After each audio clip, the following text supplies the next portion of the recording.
Amigos, a Igreja Adventista surgiu com um objetivo. Ela surge no fecho de um ciclo profético, e sempre que há o fecho de um ciclo profético, Deus suscita ou um profeta para explicar, ou um profeta para cumprir, ou alguém para cumprir a profecia, ou então um profeta para traçar um novo ciclo profético, ou ainda para as três coisas. Por exemplo, na profecia das 70 semanas surge Jesus, que vai não só cumprir, como ajudar a entender e traçar um novo ciclo profético, nas descrições de Mateus 24. E na profecia das 2.300 tardes e manhãs, elas vão desembocar em 1844. E, por volta dessa altura, Deus vai suscitar outra profetisa. Nós já falámos aqui como, por essa altura, o diabo também suscitou muitas contrafações. A maior parte dos profetas de várias igrejas que temos hoje surgiram por essa altura, porque Satanás também sabe que isso é o fecho de um ciclo profético. E ela não só explicou muitas coisas, como o movimento em que ela estava inserida ajudou a cumprir o momento da profecia, nomeadamente a parte do livrinho de Apocalipse, que está relacionada com essa profecia, como ainda traçou novos ciclos proféticos. E de 1844 para cá começou um novo ciclo da igreja de Laodiceia. A maior parte das pessoas tem uma má opinião sobre Laodiceia, e aparentemente Apocalipse também tem, porque ela é a única igreja que não tem nenhum elogio. De 1863, 64, vemos surgir a Igreja Adventista. Adventista significa aquele que aguarda um advento. E hoje em dia parece que muitos mais aguardam adventos. Também do sétimo dia. E embora muitos de nós pensemos que fomos os originais criadores do sétimo dia em termos de tempos recentes, como igreja, na realidade quem nos trouxe essa luz sobre o sétimo dia foram os batistas do sétimo dia, na origem do movimento. Este movimento foi suscitado após a entrada de Jesus no lugar santíssimo para a purificação do santuário, consoante a profecia das 2.300 tardes e manhãs, e ele tem uma mensagem importante, e que é a sua missão. É a tríplice mensagem angélica, que segundo o Espírito de Profecia é a verdade presente para o nosso tempo. Verdade presente é uma expressão que é utilizada para definir qual a mensagem para um determinado povo ou uma determinada época, qual a mensagem que se aplica. Por exemplo, a verdade presente para o povo de Nínive era que, se não se convertessem, Deus iria destruir a cidade. A verdade presente para o nosso tempo, a mensagem que importa, é a tríplice mensagem angélica. Ela nos chama a atenção à necessidade de temer a Deus e dar-lhe glória. Ela nos chama a atenção para toda a criação de Deus, e ela nos chama a atenção para sair de Babilónia. Esta saída de Babilónia tem sido um pouco debatida. Muitos pensam que Babilónia se refere às outras igrejas e que se está chamando as pessoas que estão lá e que pertencem ao povo de Deus para vir. Alguns têm tentado aplicar esta expressão Babilónia à Igreja Adventista por estar corrompida ou ser meio laodiceiana, mas, por exemplo, no livro Eventos Finais, na compilação, nós encontramos várias afirmações, entre as quais se diz que Deus nunca chamaria a sua igreja, o seu povo, de Babilónia. Mas, muitas das vezes, esta mensagem está realmente aplicando-se às pessoas que estão na Igreja de Deus. Embora a Igreja de Deus, a Igreja suscitada não seja Babilónia, muitos de nós estamos egipciados. Ou seja, como o povo de Israel, quando saiu do Egito, trouxe egípcios e costumes entre si, também muitos de nós temos deixado entrar costumes entre nós. Por exemplo, se nós pensarmos na forma como passamos o sábado à noite, reparamos que temos comportamentos egípcios. Não há grande diferença entre o que a maior parte de nós está fazendo ao sábado à noite e o que o mundo está fazendo ao sábado à noite. Se nós considerarmos a forma como nos divertirmos e se considerarmos até a forma como nos estamos vestindo, comportando, as músicas que ouvimos, os filmes que assistimos, vamos reparar que a mensagem sai dela, povo meu, se aplica. Sai com costumes egípcios, dos costumes babilónicos, abandona o estilo de vida que estás levando. Também a mensagem para a igreja de Laodiceia é clara, e a igreja de Laodiceia não foi fadada ao insucesso. Pelo contrário, ela é uma igreja de sucesso. E até vos vou dizer mais, ela é a igreja de maior sucesso. A missão que está reservada à igreja de Laodiceia é terrivelmente mais dura e extraordinariamente poderosa. E ela vai cumpri-la. A igreja sempre foi representada como uma mulher e é chamada de esposa de Cristo. E Cristo está preparando a sua esposa porque Ele vai apresentá-la ao seu Pai. E vai apresentar ao seu Pai uma esposa irrepreensível. Significa que quem está entre o povo de Deus se sentindo ou agindo como Babilónia tem um grande caminho a percorrer se quiser fazer parte do remanescente, fazer parte da última missão de Deus e enfrentar as provas e cumprir a missão que lhe foi reservada. Quanto mais tarde começarmos esse caminho, pior. Eu não queria alongar-me muito na mensagem porque temos muito para fazer esta noite. Por isso, eu não vou pedir que abramos as nossas Bíblias, vou novamente pedir que segurem as vossas canetas e papéis e tomem nota das passagens que eu vou citar, embora a maior parte delas sejam subejamente conhecidas. E assim vamos avançar um pouco no tempo. Muitos de nós nos dizemos cristãos, mas temos deixado um pouco de lado o exemplo de Cristo e o discipulado de Cristo. Muitas pessoas seguem Buda e elas prestam atenção às filosofias de Buda e tentam segui-las porque são discípulos de Buda. Outras pessoas poderão seguir outros tipos de mestres.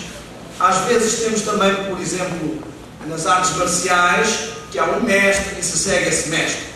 Os discípulos chamavam Jesus de mestre, muitas outras pessoas o chamaram de mestre, e ele suscitou um discipulado que segue esse mestre. Nós, querendo ser discípulos de Cristo, temos que prestar atenção às filosofias de Cristo e seguir essas filosofias, senão não passamos de meros pseudo-discípulos. Um dos principais momentos em que encontramos filosofias de Cristo, para além de toda a conjuntura dos Evangelhos, é no Sermão da Montanha. Jesus desencadeia ali uma série de princípios ao seu discipulado.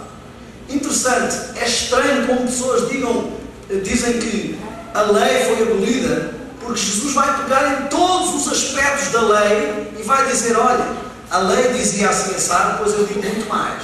Por exemplo, a lei dizia, se quisesse divorciar da sua esposa, deixe uma carta de desquite para ela ficar mais ou menos confortável. Eu digo, não se divorcie da sua esposa. Então, temos uma série de enfatizações das exigências da lei. E vamos encontrar várias filosofias. Por exemplo, se pegarmos no capítulo 6 de Mateus, a partir do versículo 19, vamos encontrar o seguinte: não ajunteis tesouros na terra, Mais abaixo diz: ajuntai tesouros no céu. Onde estiver o vosso tesouro, aí está também o vosso coração. Às vezes, nós misturamos um pouco os livros bíblicos e confundimos Mateus com Apocalipse. O que Jesus está dizendo aqui não é uma profecia simbólica, é uma realidade literal. Ele está dizendo: se você quer ser meu discípulo, foque-se em não ajuntar tesouros na terra. Não fique iludido, não corra atrás das coisas da terra, mas junte tesouros no céu, porque onde você colocar o seu tesouro, aí estará colocando o seu coração. Quero perguntar esta noite: onde está o seu tesouro? Qual é o seu tesouro, ou quem é o seu tesouro? Será que é realmente a sua igreja? Será que o seu tesouro está sendo realmente a missão que Jesus deixou? Se tem dúvidas, vou-lhe apresentar uma forma muito simples de descobrir. Ao olhar para os seus dias, onde despende mais tempo? É evangelizar ou noutras atividades? Isso demonstra as suas prioridades. Ao olhar para o seu extrato bancário, onde lhe parece que está investindo mais o seu dinheiro? Para fazer avançar a obra ou para conseguir algum bem e conforto nesta terra? Ninguém pode servir a dois senhores, diz um pouco abaixo no versículo 24, porque ou há de amar a um e odiar o outro, ou vice-versa. Não podeis servir a Deus e a Mamon, ou a Deus e ao dinheiro. Será que você acredita realmente nesta mensagem do seu mestre, nesta filosofia? Ou está tentando conciliar uma vida secular com uma vida espiritual? E se está tentando, será que está conseguindo conciliar essas duas coisas? O seu tempo de evangelismo é maciço? É extraordinário? Ou é meia horinha reservada para ir de porta em porta ao sábado à tarde, os que o fazem? Tudo isto lhe está dizendo qual a sua prioridade e onde está o seu coração. Meus amigos, Jesus vai um pouco mais longe e talvez mais forte. Não ande preocupado com a sua vida, com o que há de comer ou com o que há de beber, ou com o seu corpo, com o que há de vestir. Olhe para tudo à sua volta e veja como eu estou cuidando de tudo. Eu vos digo que nem mesmo Salomão, o homem mais sábio, um dos homens mais ricos, teve tanto cuidado com as coisas que às vezes nem conseguem entender o quanto eu cuido delas. Quanto mais você. Por isso não ande inquieto quanto ao que vai comer ou beber ou vestir. Ele vai um pouco mais longe. Busque primeiro o reino de Deus e a sua justiça, e todas essas coisas serão acrescentadas. Amigo, eu acho que nós não acreditamos no que Jesus diz, porque a maior parte de nós fica receoso de buscar primeiro evangelizar, fica receoso de buscar primeiro as atividades de igreja, porque se eu não trabalhar, quem vai pôr comida à minha mesa? Se eu não tiver às vezes que ter 2 empregos, como é que eu vou subsistir? Como é que eu vou vestir-me? Quem vai pagar a faculdade dos meus filhos? Não é bem isso que o seu mestre disse. Ele disse: não se preocupe, busque primeiro o reino de Deus e eu vou dar tudo aquilo que você necessita. Ele não prometeu que ia dar tudo aquilo que você quer. Ele prometeu que ia dar tudo aquilo que você necessita. Isso é pular no vazio. E a maior parte de nós não quer pular no vazio. E o seu mestre lhe diz: pule no vazio, porque eu vou ser o seu paraquedas. Ele está dizendo claramente: olha, você não vai conseguir conciliar a vida que quer levar e as coisas que estão a preocupá-lo e ao mesmo tempo pregar a mensagem. Esqueça, não é possível. E agora, você como discípulo pode acreditar ou não, mas o seu mestre disse isso. Não são palavras minhas, todos vocês conhecem. E das duas uma, ou são profecias simbólicas, que não é o que Jesus está fazendo aqui, ou Jesus está dizendo a realidade, as suas doutrinas para os seus discípulos. Não vos inquieteis pelo dia de amanhã, porque o amanhã cuidará de si mesmo. Basta a cada dia o seu mal. Como está a sua despensa? Como está a sua conta bancária? O que tem acumulado com o medo que lhe falta amanhã? O seu mestre está sendo muito claro e peremptório, não está deixando margem nenhuma para dúvidas. E se você é realmente um discípulo, tem que acreditar. Se você quiser fazer novas filosofias sobre o que o seu mestre lhe disse, então você está sendo um outro mestre e não está seguindo o seu mestre. Se pular para o capítulo 7, ele continua dizendo: precisa de alguma coisa? Peça. Pedi e dar-se-vos-á. Buscai e encontrareis. Batei e abri-se-vos-á. Porque aquele que pede recebe, aquele que busca encontra, e o que bate se abre. E até diz: você que não é nada bom, consegue fazer coisas boas aos seus filhos, porque é que Deus não vai conseguir fazer coisas boas aos seus filhos? E ele diz em várias partes: se permaneceres em mim e eu em vós, tudo o que pedires te darei. Será que você sente realmente isso? Ele deu uma condição importante: permanecer nele. E ele avisa: cuidado, não façam o que todo mundo está fazendo. Entrai pela porta estreita, porque a maior parte está fazendo uma coisa que entra pela porta larga. Faça aquilo que eu estou dizendo, porque estreito é o caminho e a porta que conduz à salvação, e o outro conduz à perdição. Mas ele tinha consciência de que nem todos os seus pseudo-discípulos iriam entender isso e pôr isso em prática com facilidade. Ele diz: a seara é realmente grande e existem poucos ceifeiros. Peça, acima de tudo, ao seu Pai que envie ceifeiros. E ele continua dizendo algo muito interessante. Eu ouço muitas pessoas às vezes afirmando que, bem, se eu conseguir dar o meu testemunho e as pessoas entenderem que, no meu ciclo de convivência, entenderem que eu tenho uma filosofia, já não é nada mal. Desculpe a sinceridade, mas para um discípulo está muito pouco parecido com o seu mestre. E eu queria que nós entendêssemos o seguinte: não faça apenas o que eu estou dizendo porque estou dizendo. Faça o que eu estou dizendo se for o que o seu mestre mandou. E vamos analisar o que é que o seu mestre fez e o que é que ele mandou. O que é que o nosso mestre nos disse? O que fez Cristo? Será que ele ficou dando testemunho apenas no seu bairro, aos amigos, no seu ciclo de influência, mostrando um trabalho que era diferente? Diz assim, em Mateus 4, 23, e percorria Jesus toda a Galileia, ensinando nas sinagogas e pregando o Evangelho do Reino, e curava as enfermidades, e a sua fama se espalhou por toda a Síria.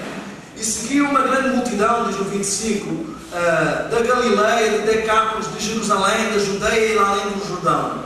A sua fama correu por todas as terras em derredor, diz Lucas também no capítulo 4. Esta foi a abrangência do seu mestre. Na realidade, se você reparar bem, chegando ele a Nazaré, onde fora criado, não teve muito sucesso. E muitos de nós estamos tentando ter sucesso apenas no nosso ciclo de influência, em vez de cumprirmos a nossa missão. Mas talvez poderá dizer: não, Jesus era Jesus. E por muito que queiramos igualarmos ao nosso mestre, não é assim tão fácil.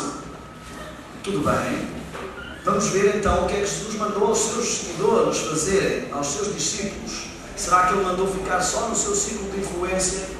Marcos 16 diz assim: finalmente apareceu aos 11, estando eles sentados à mesa. E no versículo 15 diz: e disse-lhes: ide por todo o mundo e pregai o Evangelho a toda a criatura.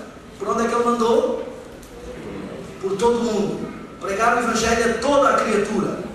E eles, tendo partido, pregaram por todas as partes. Pregaram aonde? por todas as partes, cooperando eles com o seu Senhor. Se formos ver, por exemplo, Mateus 10, 5 diz: Jesus enviou estes 12 e lhes ordenou, dizendo: não ireis pelo caminho das gentes, nem entrareis nas cidades dos samaritanos, mas ide antes às ovelhas perdidas de Israel.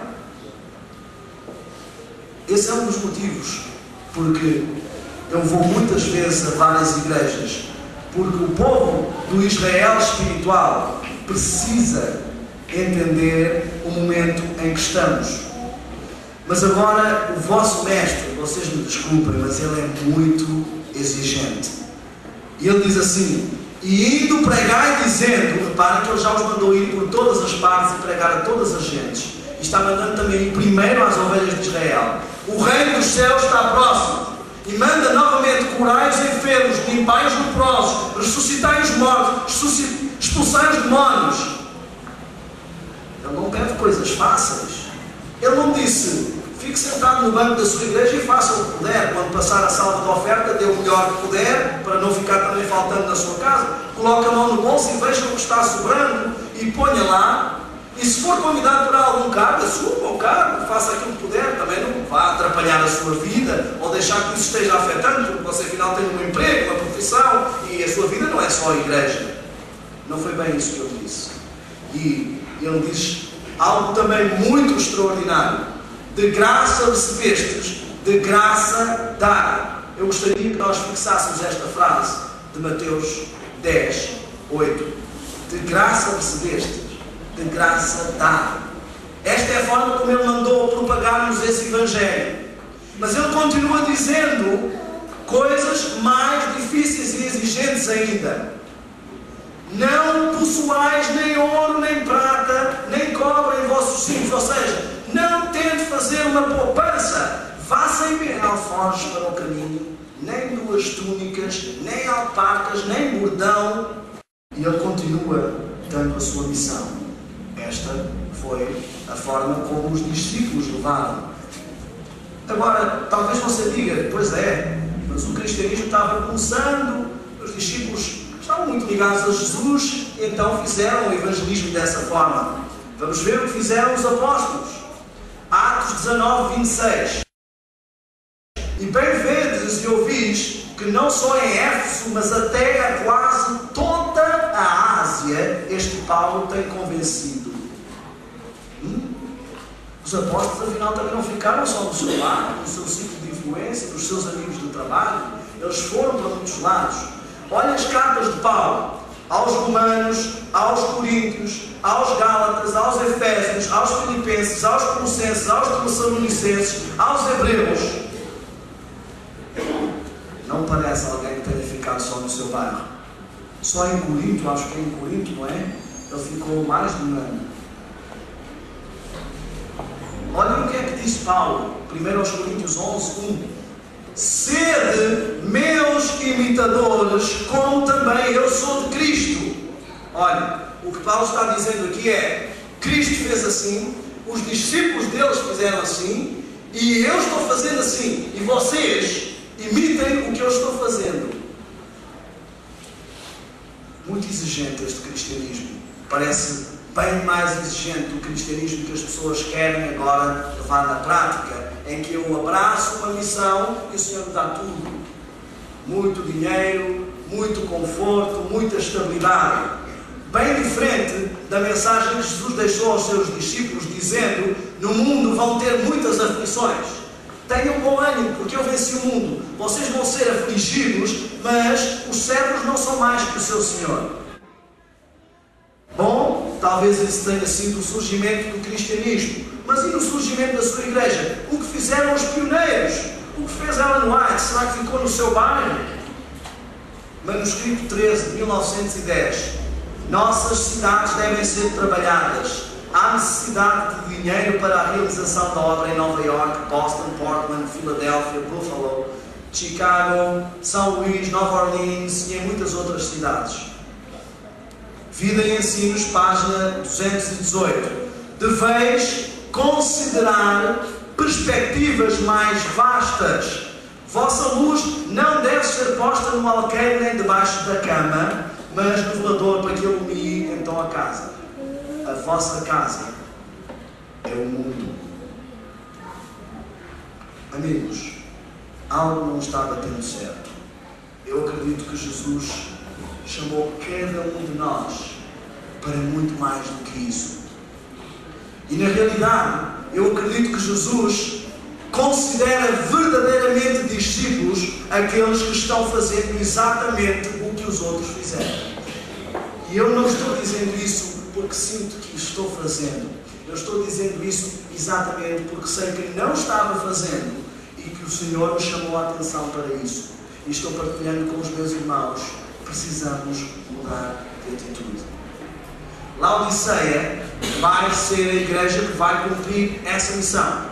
E se você não quiser engrenar um treinamento, você não vai conseguir fazer parte da Laodiceia final e triunfante.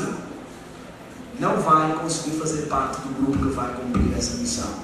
E a triste notícia que eu quero trazer esta noite, meus amigos, a verdade presente está cada vez mais presente, e é que não temos muito mais tempo para mudar de atitude. Deus não está esperando muito mais.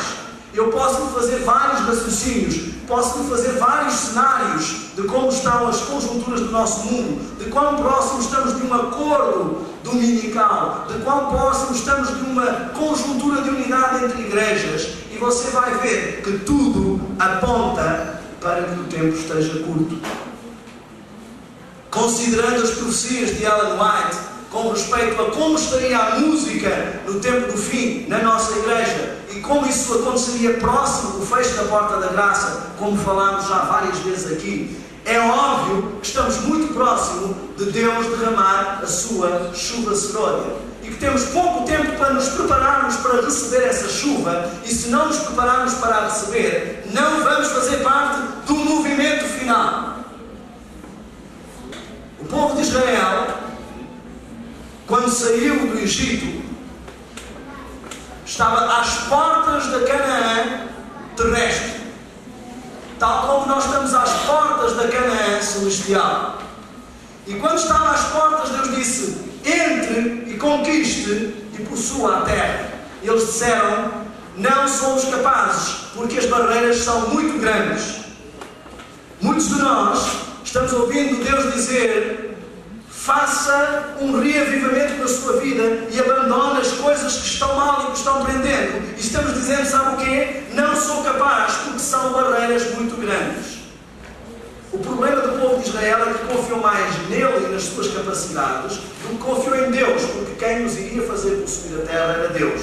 E o problema nosso é que estamos olhando mais para as nossas incapacidades do que confiando em Deus, que é quem nos pode fazer vencer essas barreiras.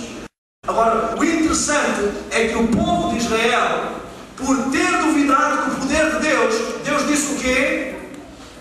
Não vão entrar. E todos aqueles que duvidarem do poder de Deus para mudar as suas vidas e mudar de rumo e ser perfeitos, também não vão entrar. E o povo de Israel, Deus disse: esta geração não vai entrar. E eles andaram 40 anos no deserto. Deus considerou o tempo de uma geração de 40 anos. E a Bíblia diz que Deus é um Deus zeloso, Ele é um Deus paciente, que visita a maldade dos pais aos filhos até à terceira e quarta geração dos que me aborrecem. Cada geração são 40 anos. Então, 4 vezes 40 são 160. Quanto tempo tem a sua igreja? Quase 160 anos. Ou seja, a incredulidade que nós temos depositado em Deus, a falta de fé de que Ele é capaz de nos transformar e preparar para cumprir a missão que nos deu, está quase chegando ao seu limite também. E Ele não vai ficar esperando mais, porque lá fora tem gente morrendo. Alguns morrendo acreditando em Cristo, embora não entendendo totalmente a mensagem. Outros morrendo sem saber sem ter a mínima ideia da existência dessa mensagem de salvação. E nós ficamos celebrando naquilo que eu chamo o clube do colete salva-vidas. Encontramos o colete salva-vidas, vestimos o colete salva-vidas e ficamos fazendo festas. Você também achou? Vamos fazer um JA e celebrar o colete salva-vidas. Quem sabe a passagem não sei quantos? Quem sabe entretendo-nos, fazendo entretenimento religioso quando gente morre lá fora. Será que Deus vai dizer: bom está, servo bom e fiel, entra no gozo do teu Senhor, foi uma pena que não tivesses muito tempo para evangelizar outros que morreram? Ontem falei e vou voltar a repetir. Não pense na palavra ímpios como os mauzões que estão chutando Deus. Pense também como os seus amigos e familiares que infelizmente não aceitaram Deus. Porque eles vão arder junto. São pessoas muito legais, gente muito boa de coração. Mas o que nos salva não é ser bonzinho de coração, porque nenhum de nós é bom. As nossas ações são como trapos de imundícia. O que nos salva é aceitar a graça de Cristo. E se essas pessoas não nos aceitarem, elas vão arder junto com os ímpios. Semana passada preguei numa igreja e uma irmã disse: irmãos, temos que evangelizar. Não podemos ser tão egoístas de querer entrar no céu sozinhos.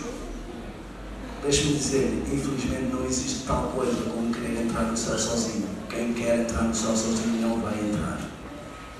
Se você está querendo entrar no céu sozinho, se não está saindo realmente para pregar a mensagem, você vai ficar de fora. Deus, o seu Deus, o Deus do seu mestre, é um Deus de justiça. E Ele não vai meter no seu reino pessoas que não estão minimamente preocupadas em dar tudo por tudo e fazer da sua prioridade levar a mensagem aos seus irmãos. Não se iluda. Jesus não criou a Igreja Adventista para ser um clube, para nós nos divertirmos, para estarmos tranquilos que estamos salvos, porque a mensagem de salvação é maravilhosa. Ele criou esta igreja com uma missão: levar a mensagem ao mundo, dizer às pessoas que não precisam de morrer por causa do pecado, porque Deus traçou um plano perfeito. Essa é a sua missão, meu irmão. E esse é o convite de Deus. Essa foi a missão de Jesus, essa foi a missão dos discípulos, essa foi a missão dos apóstolos, essa foi a missão dos pioneiros da igreja, e esta é a sua e a minha missão. Não existe outra saída. Laodiceia tem uma missão, e essa missão é clara. A missão dos discípulos de Deus é clara, dos discípulos de Cristo é clara, e como diz Marcos 16:15, é ir por todo o mundo e pregai o Evangelho a cada criatura. Se eu ficar pregando o Evangelho só no meu bairro, quem vai evangelizar os bairros onde não existem igrejas adventistas? Quem vai evangelizar os países onde nem sequer existem adventistas?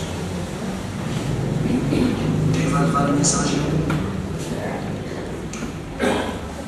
Esta noite eu queria ter um diálogo bem franco com cada um de vós. E este diálogo não são só palavras minhas. Encaro desta forma e não digo isto com nenhuma arrogância. Acredite que Deus está falando através de mim. Não acredito, como eu disse, só porque eu digo. Acredito porque, chegando a casa, você pode ver tudo o que eu disse, ler no Espírito de Profecia sobre como a obra vai terminar, e vais ver que eu estou repetindo exatamente o que Deus disse, o que o Espírito de Profecia disse, porque não fui eu que inventei esta mensagem. Aquilo que diz, por exemplo, Mateus 24:14. Este Evangelho do Reino será pregado a todo o mundo em testemunhos a todas as gentes, e então virá o fim. Não diz se for, diz será. E isso implica que antes de vir o fim, tem de ser pregado todo o Evangelho. Algo de extraordinário vai acontecer. Esta obra vai ser terminada pelo poder de Jesus Cristo, o grande general. Amém. E Ele está conclamando o seu exército. Quem não se alistar não vai fazer parte desse triunfo. Quando eu leio as profecias, meu amigo, quando eu vejo lá o que disse Daniel, o que disse João, o que disse Ellen White, eu hoje leio colocando o meu nome nelas. Não foi assim durante 33 anos da minha vida de adventista de berço. E talvez não tenha estado a ser assim. Não sei há quanto tempo que cada um aqui é adventista, mas talvez não tenha estado a ser assim. Só que, deixe-me dizer claramente, se não mudar agora, poderá não precisar mais de mudar, porque o tempo está se fechando muito rapidamente e se deixar muito tempo, mesmo que queira, já não vai ter tempo de se preparar para a chuva serôdia, para alto clamor. E o que eu lhe quero dizer esta noite, eu sei que o tempo sempre luta contra nós, mas eu sei que a mensagem sempre luta a favor de nós. Então eu opto pela mensagem, porque ela está a nosso favor e esqueço o tempo que está contra nós. A mensagem é esta. Neste momento, Deus está posicionando o seu exército. Ele está preparando e treinando esse exército. Está treinando esse exército com meditação massiva de manhã, meditação massiva à noite e meditação também à hora do almoço. Você está fazendo esse treino? Se não está, está fora do programa de treinos do Exército de Deus. E se está fora do programa de treinos, provavelmente não está no Exército de Deus. Está treinando o seu exército a confiar plenamente nele, a saber que deve buscar primeiro cumprir a sua missão e que o seu general não vai deixar de fazer nada, faltar nada para ele.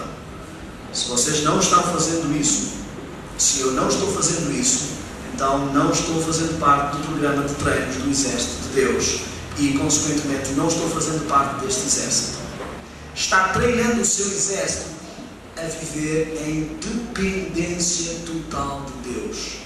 Porque em breve o exército de Deus, porque uma certa besta se vai levantar que não vai deixar que nem grandes nem pequenos possam nem comprar nem vender, quanto mais o exército de Deus. Em breve o exército de Deus não poderá nem comprar nem vender. E ele tem que ter consciência de que isso não poderá fazer parar a sua missão e cumprir a sua obra.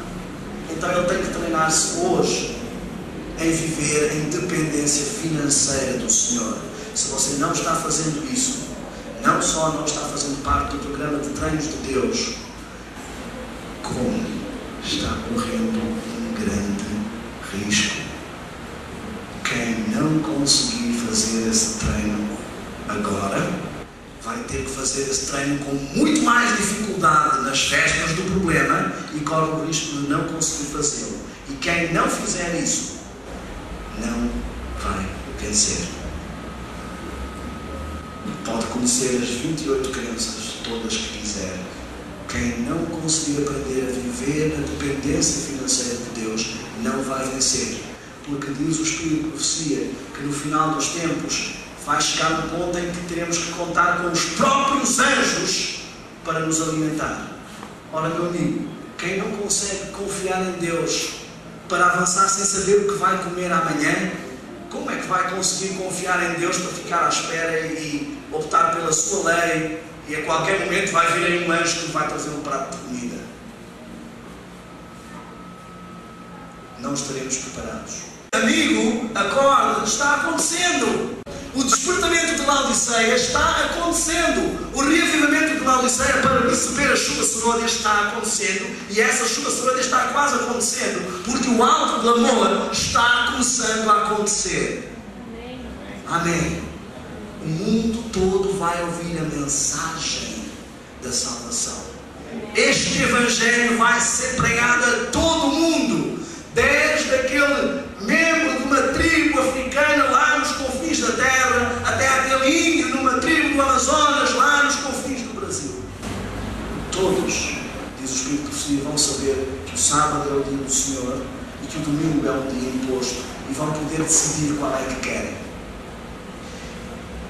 Então, pense bem, se todos vão saber, decidir errado não vai ser uma questão de ignorância. Significa que o facto de você saber não quer dizer que você vai decidir certo. Para decidir certo é preciso mais. E o que eu quero dizer, apesar de avançar da hora, eu quero lhe contar como é que Deus está fazendo isto. Ele está posicionando, como eu disse, o seu exército, treinando E esse exército está acontecendo por todas as partes do mundo. Sou adventista de berço e estava levando uma vida secularizada. Mas Deus me chamou para apresentar uma campanha evangelística em Portugal para os países da divisão euro-africana. E eu senti que precisava preparar a minha vida e comecei orando um pouco mais. E comecei orando e pedindo ao Senhor que me mostrasse como transformar a minha profissão no ministério. Eu sou publicitário, trabalho com artes gráficas, trabalho também com tudo o que tem a ver com comunicação. E fomos convidados para ir para os Estados Unidos porque todos os meus familiares estão lá e uma irmã minha que está no sul dos Estados Unidos numa instituição missionária me convidou para ir para lá. Eu pensei, boa, vou para lá, monto a minha empresa lá e faço uma empresa internacional. A minha mulher pensou, vou fazer o curso médico missionário. E eu, ótimo, ela quer fazer o curso médico missionário, eu quero ter uma empresa multinacional. E fomos. Mas eu continuava orando. E levou 2 anos praticamente de oração até que o Senhor pudesse responder. Eu vou lhe dizer porquê. Porque eu fui para lá e levei a minha pilha de CDs e DVDs, as minhas músicas, os meus filmes, aos quais eu estava agarrado. Quais são as coisas a que você está agarrado, que são deste mundo e que estão impedindo que Deus possa operar um milagre de libertar a sua vida, de libertá-lo da opressão do pecado, de conhecer a verdade e da verdade o libertar e de transformá-lo num pregador da mensagem. O que eu posso dizer é que enquanto eu não libertei dessas coisas, não recebi resposta. Não é mais tempo de ficar tratando de negócios apenas. É tempo de levar a mensagem. Jesus está quase a vir. Você vê que a partir do 11 de setembro o mundo levou uma revolução. E esta revolução é principalmente financeira. Em breve não vamos poder nem comprar nem vender. Os Estados Unidos estão tentando criar medidas de proteção ao terrorismo e elas vão ser fechadas. Às vezes pensamos que estamos dando muito a Deus. Muitas vezes, quando damos ofertas, pensamos que estamos ajudando Deus, dando muita coisa. Oh, Deus está ficando tão contente porque eu estou dando muito dinheiro. Mas Deus não precisa dos seus logotipos, dos seus estudos de imagem, das suas publicidades para nada. Ele precisa de você. Ele quer você. Ele não aceita menos que tudo. E Ele quer tudo. E Ele quer a sua entrega total. Porque quando nós não estamos habituados a fazer o que Deus manda e viver na dependência de Deus, é um passo difícil. E é por isso que muitos de nós não vamos conseguir dar esse passo. Porque ele é difícil e não pode ser dado da noite para o dia. Eu quero ir para ali e sei que Deus não quer que eu vá para ali. Deus quer que eu vá para ali e eu sei que eu não quero ir para ali. E agora? E eu comecei juntando uma série de textos de Bíblia, Espírito e Profecia. Juntei 300 páginas. E comecei lendo, à espera que encontrasse algo que dissesse: não devemos fazer loucuras, largar tudo e seguir pregando o Evangelho. Mas nunca encontrei. Pelo contrário, encontrei uma frase dizendo: quando o Espírito de Deus, quando o Senhor nos manda para trabalhar, Ele envia os seus anjos à nossa frente para preparar o caminho. Tudo o que temos que fazer é levantar, ir e pregar. E eu vim para o Brasil. E é por isso que aqui estou. Eu estou há 2 anos no Brasil. E a minha vida agora é uma vida de pregador. Mas não era. E toda a minha vida, apesar de ser adventista, eu não estava pregando a mensagem. E hoje estou. Eu faço exatamente o que eu gosto e a minha especialidade profissional. E isso serve para salvar almas. Eu sou ainda um publicitário, só que agora sou um publicitário missionário. Eu lido com televisão, mas agora sou um homem de televisão missionário. Qual é o seu talento? E como é que você o está aplicando para a pregação da mensagem? Entregue para Deus o que é melhor, o melhor que você tem. Dê tudo do melhor. Deus pede tudo de nós. Ele pede todo o nosso talento. E Deus precisa do nosso talento para terminar esta obra. Não entregue para Ele aquilo em que você não é bom. Se você não é bom batendo de porta em porta, não fique insistindo apenas nisso. Não estou dizendo desista ou não tente desenvolver esse dom. Estou dizendo, pense em que é que você é bom. Imagine, meu amigo, que todas as profissões que você encontra na igreja, todos os especialistas que nós temos, os pintores, os pedreiros, os médicos, os professores, os carpinteiros, todas as profissões, deixam de ficar preocupados com o que é que vão comer ou vestir e passam a utilizar esses seus dons e talentos profissionais para levar a mensagem. Quanto tempo você acha que vai levar para evangelizar o mundo? O problema é que a maior parte de nós está ocupado com muitas coisas que não o reino de Deus em primeiro lugar. E a realidade que eu lhe quero dizer esta noite é que se você não colocar o reino de Deus em primeiro lugar, as pessoas que o fizerem vão fazer parte deste grande movimento e você vai ficar de fora, não só da última pregação da mensagem, como do reino dos céus. Porque o Espírito de Profecia diz que homens das mais variadas profissões vão largar as suas ocupações seculares e abraçar a última pregação da mensagem. Isso está acontecendo. Há alguns meses recebi um telefonema de uma amiga minha, a Ruth. A Ruth era uma das mais, vou utilizar esta expressão, doidonas dos acampamentos. E de repente, depois de ter estudado na Áustria, decidiu que o Senhor estava chamando. Escreveu um e-mail a todos os amigos dizendo: estou deixando de ser professora de harpa, estou deixando de estar nesta fundação que me sustenta e estou largando tudo para pregar a mensagem. Vou-me tornar uma missionária. Toda a gente ficou surpreendida. Se você for a Portugal e disser que o Daniel é missionário e que esteve pregando na sua igreja, as pessoas vão perguntar o que é que você esteve bebendo. Porque o Daniel era responsável pelas sociais dos acampamentos. Era também um dos doidões dos acampamentos. E hoje ele é um missionário. E Deus está convidando você. Porque se Deus conseguiu fazer do Daniel um missionário, Ele consegue fazer de qualquer um. Acredite. E Ele está te convidando. Porque Ele vai terminar esta obra em breve. E se Ele é realmente o seu mestre, isso tem que se começar refletindo agora. Se você não consegue passar tempo com Deus agora, como espera passar a eternidade com Ele? Se você não consegue cumprir o que Ele manda agora, será que Deus vai levar desobedientes para o céu? E o que Ele manda é ide por todo o mundo. Ide e pregai a mensagem.